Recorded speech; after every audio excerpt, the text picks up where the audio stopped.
We had an emergency chair situation earlier, and now we're just going to stick with our regular chairs. We're going to put the emergency chair back in its special emergency place, just in case of emergencies. Now, a bit of background about myself and why the next session is really important to me. I was in music before I was in technology many, many moons ago. I was in, believe it or not, a hip-hop band. You can probably tell by looking at me. So back in the 90s, and we supported Depeche Mode around Spain. We played Barcelona. We played the Bullring in Madrid. We had a great time. So my kind of career has been moving from music into technology. And I think culture is an incredible force for change, transformation, and just basically making the world a much better, nicer place. And in fact, if we connect online, I will send you a free mixtape. I'm also music editor of a magazine called Phoenix in London, which is a fashion magazine, which is kind of ironic. I don't know anything about fashion, and I also write about music for Forbes. So let's connect and let's talk music. So our next session is hugely, hugely interesting for me. It's all about using technology to empower culture. So ladies and gentlemen, please welcome our moderator for this session, Borja Alvarez from the Ministry of Culture. Thank you. Well, thank you very much. It is an honor to be here at South Summit to present some of the companies that are really empowering culture through technology. Well, we are in the ministry are fully committed to the modernization of the culture and creative industries, and we think that the culture will be digital or there will not be culture in the future and actually in the present. So we have been working in a strategy to implement technology in culture, and we really think that this is not only very important for the future of culture. I know that you are well aware of the importance of culture for our societies, but also for our economy, because nowadays the importance of cultural industries for our economy is huge. It is more or less around 4.1 of our GDP, cultural industries. And cultural industries amount to 3.7 of our employment. But it is not only that cultural industries are very important today, but it is also an insurance for the future, because cultural industries will be much more resilient for the digital change than other industries. So we think that the so-called orange economy, the economy of cultural and creative industries, it will be a huge driver of growth, and not only of growth, but of employment. That's why we think that we should focus more and more on cultural and creative industries. That's why we have this panel today with 3 experts in this field. We have Andreu Garrido of Tecnecultura. Andreu is an expert in cultural management. He has been working in this field for almost 10 years, or a little bit more than 10 years. And now he's working in a project which combines big data and culture. We have also Carlo De Ursi. Carlo is a native Italian, but he has been living in Madrid for 20 years. He started his career as an actor, but also as a producer, so he knows well the cultural industries, and now he has several projects that combines technology and culture. He's going to speak to us about BHEL, which is a project for the use on demand of movie theaters. And finally, we have Miguel Fernandez from Archaeology, who started his career in the field of history and specifically on archaeology. And so he has been working in many archaeological projects, and now he has become an expert in the use of technology for archaeology. So he will tell us a little bit more about this. We can start with Andreu and Tecnecultura. How do you think that technology can empower culture, Andreu? Well, first of all, thanks, Borja, for inviting us to this interesting debate, Borja and Ministerio. As Borja said, we are Tecnecultura. We are a consulting company based in Barcelona, and we are specialized in data analysis, and especially for the cultural sector. Our main goal is to help cultural organizations to use their data, to become data-driven organizations. and to use it as a competitive advantage, as it is happening already in other sectors, big industrial sectors now. But we think for sure all companies in small projects as well in the near future. First of all, let me explain what we do, if you think it's interesting. What we do is to process and standardize raw data, which is coming mainly from ticketing systems. We have found a very, very valuable source here in analyzing this ticketing data. But we also use other sources like Google Analytics or social networks. And we calculate business metrics and KPIs designed for us using our consultancy experience, and with that metrics we try to help the communication and marketing strategies of our clients which are cultural organizations. One of our most important projects is Tecnedata, which is the first BI software developed in Spain, especially addressed to the cultural sector. Tecnedata has been designed specifically to empower cultural organizations to use their data. And we give them access in a very friendly way with a BI, which is at a lot of interactions and connectivity with other applications. Tecnedata allows our clients, which are mostly theaters and auditoriums and musical venues all around Spain, to get a deep knowledge of their audiences, of the people who is attending their shows, to study their patterns and preferences, to segment communication with their customers, and to evaluate the strategies and marketing actions in real time. Tecnedata is right now being used by very well-known organizations in the cultural sector, such as Gran Teatre del Liceu in Barcelona, Palau de les Arts in Valencia, Teatre Nacional de Catalunya, Auditori de Barcelona. We are from Barcelona, and of course for us it was easily to get in the Catalan market, but also on other projects in Spain. We started with Teatros del Canal in Madrid and Auditorio Tenerife, etc. And we also work for festivals like Temporada Alta or Festival Grec, which are huge festivals in Catalonia. And in the private sector, we also give the service of Tecnedata to some producers and exhibitors in the private sector like Focus or 3x3. Going back to your question, we think this process of datafication in the cultural sector is just at the beginning. Today, our clients are early adopters, especially big organizations, but we think, or at least we hope in the near future, cultural sector is facing a new phase where the use of this kind of technology will be spread among a wider range of organizations, and we want to be there to help them and to use data to extract value for managing their marketing and their communication with the publics and clients. So, thank you, Andreu. What we do. Absolutely, big data needs to be implemented in the cultural sector, because other companies will do it and we will lie behind. For sure, it will arrive. That's for sure. I'm sure. Carlo, what do you think about this topic? Well, good morning. Thanks for inviting me. Thanks to the Ministry of Culture for the support. My name is... Hello? Yeah. My name is Carlo Dursi. As I said, I'm an immigrant. My sound comes and goes back. Okay?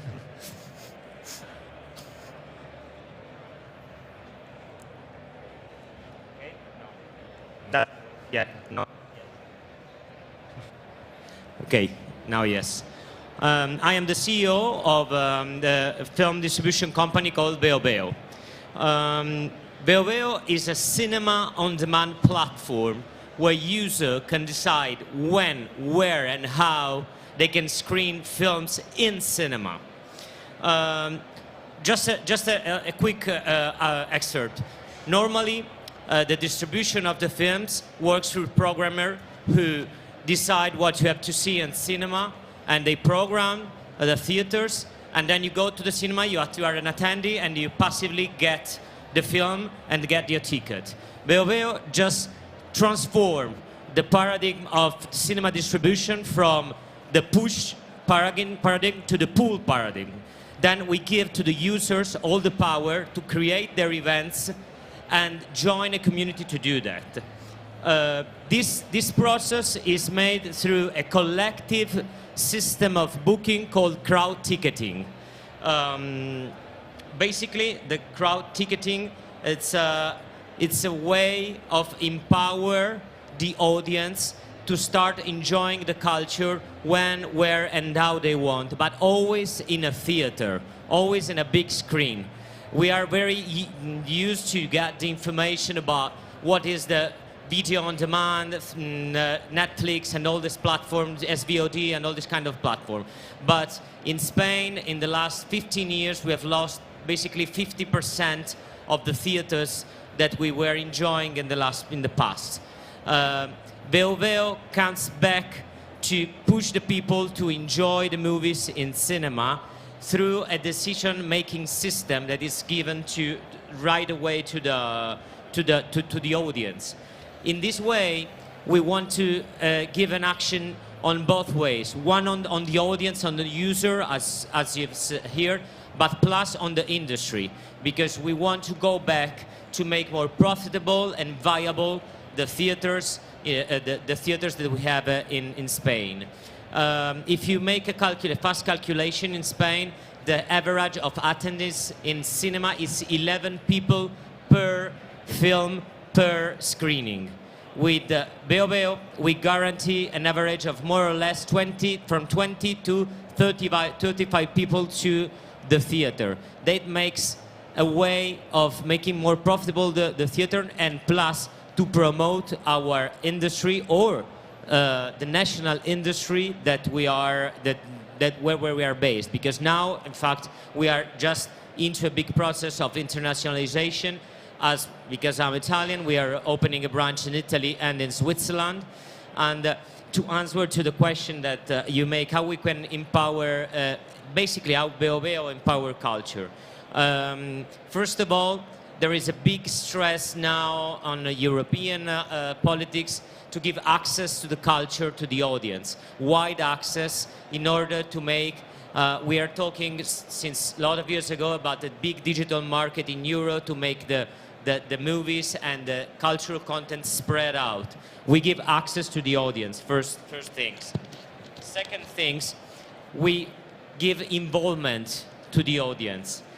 People, as I say, they turn into decision makers. They are the film programming, the one who can make the movie happen. Plus, they can turn into promoter of a production or a distribution, because they can make a whole strategy of distribution out of on-demand platforms. And third, response and interaction.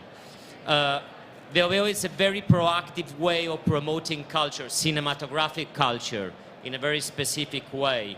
And we give them a chance to interact against around the content, and a way of deciding what is the best content that fit them, just with one little but very important things. We only program independent, mostly European, non-major movies, and with a big focus on Spanish-speaking film. Thank you. Thank you, Carlos. Really, if we could focus on the change in the audiovisual sector for hours, I think that could be the object of another table, because audiovisual is changing so fast, and there are so many possibilities now for areas that were only for small groups of people before, that it is really amazing. Yeah, plus there are a lot of public investment made in theaters and public theaters that are not used in the very small town in Spain, and we must give access to culture to this population. And it's very important. It's something, in fact, it's a mix between a public will and a private desire at the end of the day. Thank you, Carlo. So Miguel, I think that he can tell us something about the technology for accessing culture. I'm going to try. Yeah, it's verdad. It's working for me. Thank you, Borja, for inviting us to the panel. Like he said, I'm an archaeologist, and I come from the world of the digital archaeology. All the day we are working with techniques like photogrammetry, like terrestrial laser scanning, and this kind of things. one of the tools we use more often are the drones. Drones, not only for scanning, but we think it's a powerful tool in order to spread and disseminate the cultural heritage. So we founded Archaeology project. Archaeology is translating maybe like archaeoflights. No? It's about drones and archaeology. We saw the drone racing. Do you know drone racing? FPV? Yeah. In the drone racing, the pilots use glasses called FPV for first person view that connect the view of the pilot with the frontal part of the drone with the camera, wireless. We think this technology was powerful to show cultural heritage, to show buildings, to show archaeological sites from the air. So we create an activity we call Arqueovuelos in situ or on site, in which users, after a guided walker tour, they put on the glasses and can see a castle, an archaeological site from the air directly, while we are explaining it verbally live. Another activity that we create is Arqueovuelos in the classroom, in the aula. We call in the aula. We previously used the drone to fly over a castle or over archaeological site, and with these glasses connected with the laptop, linked wirelessly, they can understand the castle from the air. They can see details that cannot be contemplated from the ground, and they can understand the relationship between an archaeological site and the landscape. And of course, if we are outside, this has many advantages, because we can work with I don't know how to say it, with people with reduced mobility or with the third age sector of the population that can be in risk of cultural exclusion. And finally, in the same line of recovering the most forgotten heritage, we continue using the drones as tool recording images in order to create micro-documentaries, and with the purpose of catching the attention in social networks and raise awareness about unknown archaeological sites. In conclusion, it's possible to say that we use technology, in particular drone technology, to empower the knowledge of the cultural archaeological heritage, promoting the inclusive tourism, and providing a powerful visual and immersive simulation for learning. Thank you, Miguel. Absolutely. We think from the ministry that for the historical heritage, digitalization, well, is a game changer, not only for the different recreational or educational uses, but also for conservation. We know many projects for the conservation and access through digital means of historical heritage. And actually, it is very famous, the case of Google Books, an initiative to digitalize all a big library through Google, which has gone through many problems in the field of intellectual property too. But anyway, we think that for historical heritage, we need to find a way to use all these technologies to bring culture to the people. But anyway, we have heard all these examples, but I wonder what's next for culture and technology. What do you think that could be the next big thing for culture and technology? Andreu, what's your opinion? Well, for me, of course, it's data. I have to repeat. Not from the artistic point of view, but from the management point of view, data is for sure the the next big thing that what is going to happen in most organizations, cultural organizations. Cultural sector is not very innovative in certain, is innovative in certain aspects, but not in technology really. This is because it's an atomized sector, economically fragile, we know that, with low power of investment in general, and generally we find professionals lacking technology or management skills, and something that maybe this sector shares with others, which are mostly based for little or medium projects, companies, etc., and which are projects that are not always oriented to results or to customers. If we look, for example, at retail, we see every day new and powerful tools coming out for process data, BIs, etc. And we think if we follow this example, we can think that will arrive to the cultural sector as well. Some of things I wanted to point some things that are happening in other countries, but I think that will arrive in Spain as well in the cultural sector. Is probably dynamic pricing will be one of the things that will change a lot the relation we have, the cultural organizations have with their customers. It's something that is happening right now in United States, in United Kingdom, in some European countries as Germany. It's something that will use just huge projects with huge volume, ticket selling volume, but it will change as we are used to do it in many other things we buy for flights or something like that. So that will arrive to the cultural sector later, as almost everything that goes in technology, but that will arrive. And for sure, machine learning, which helps to improve some management methodologies that we think will help for sure to the churn management, which is a key aspect for the sector. We think we're finishing. Okay, just two or three things that will improve the churn management, audience segmentation, which is something that is happening in many other sectors, but not really in culture, and recommendation or prediction models, as the Netflix or big platforms are doing. I think that will arrive also to the small or little projects. Okay, so a quick idea, Carlo, Very because quick.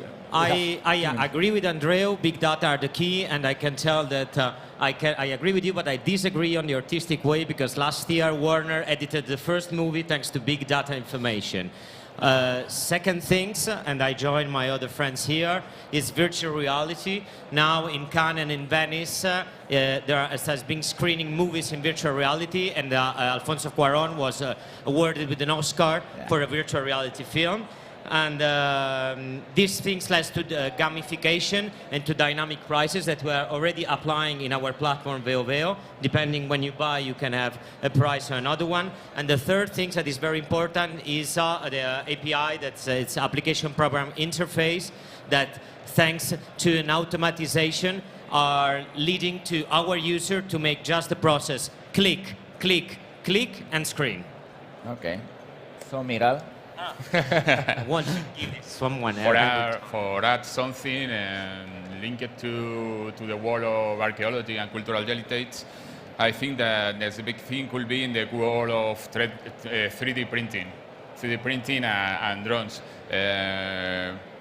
Particularly in cultural heritage, are being carried out reproduction of pieces and buildings to make the museum and archaeological sites much more inclusive, like in the case of Vila Museu and Vila Joyosa in Alicante, where blind people can touch the pottery because they printed the pottery with relief, for example. This is agreed upon. Okay, thank you to you all. We are we are out of time right now. Exactly. So I hope that you have enjoyed this panel, and if you have any question, we are here at your disposal, but not on the table because we must go on. Thank you. Thank you.